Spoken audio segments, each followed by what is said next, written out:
Freddy एक जिज्ञासु छोटा मेंढक था जो एक शांत सरोवर के पास ऊंचे ऊंचे पेड़ों से घिरा हुआ रहता था।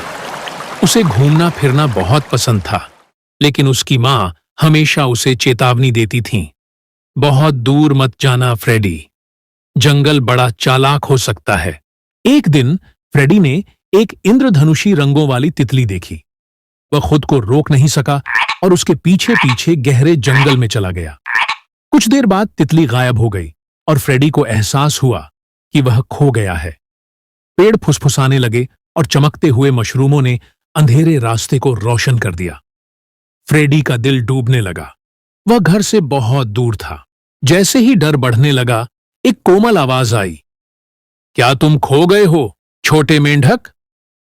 फ्रेडी ने देखा कि एक बुद्धिमान बूढ़ा कछुआ उसकी ओर आ रहा था। उसका नाम टिम था और उसकी पीठ पर काई और छोटी छोटी चमकती लालटेनें लगी हुई थीं। मैं एक तितली का पीछा कर रहा था और अब मैं खो गया हूं, फ्रेडी ने समझाया। टिम मुस्कुराया, मैं तुम्हें वापस ले चलूंगा, लेकिन जंगल आश्चर्य से भरा है, पास ही रहना। यात्रा के दौरान वे एक चौड़ी क्रिस्टल जैसी नदी पर पहुंचे। एक सुनहरी मछली पानी से उभरी और बोली, इसे पार करने के लिए तुम्हें मेरी पहेली का उत्तर देना होगा। क्या चीज बांटने पर बढ़ती है और रखने पर घटती है? फ्रेडी ने कुछ देर सोचा और जवाब दिया, दोस्ती। मछली मुस्कुराई और अपना शरीर पुल बना लिया और वे सुरक्षित रूप से नदी पार कर गए। आगे चलकर फ्रेडी को उछलते हुए मशरूमों का एक मैदान मिला। जिज्ञासावश वह एक पर कूद गया और ऊंचाई में उछलने लगा। जब वह नियंत्रण खोने लगा तो टिम ने कहा, मशरूम को धन्यवाद कहो और वे रुक जाएंगे। फ्रेडी ने जल्दी से कहा, धन्यवाद, और वह धीरे से जमीन पर उतर गया।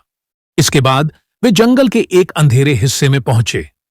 फ्रेडी कांपने लगा, लेकिन टिम ने उसे दिलासा दिया, जुगनू संरक्षक हमें रास्ता दिखाएंगे। तभी जुगनुओं का एक झुंड आया जो चमकदार घूमते हुए पैटर्न में उड़ने लगे और उन्होंने उन्हें सुरक्षित रूप से अंधेरे में से रास्ता दिखाया। अंत में वे फ्रेडी के परिचित पेड़ों के पास पहुंच गए। फ्रेडी की मां दौड़कर आईं और उसे गले से लगा लिया।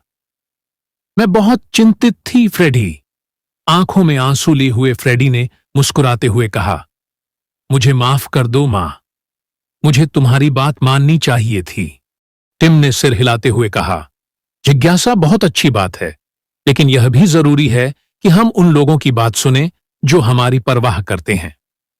फ्रेडी ने वादा किया कि अब वह सावधानी से खोज करेगा और इस यात्रा और उससे मिली सीख की कद्र करेगा। उस दिन के बाद उसने अपनी खोजबीन जारी रखी, लेकिन हमेशा सुरक्षित रहते हुए। अगर आपको इस कहानी से कुछ सीखने को मिला हो तो कृपया सब्सक्राइब, लाइक करना न भूलें।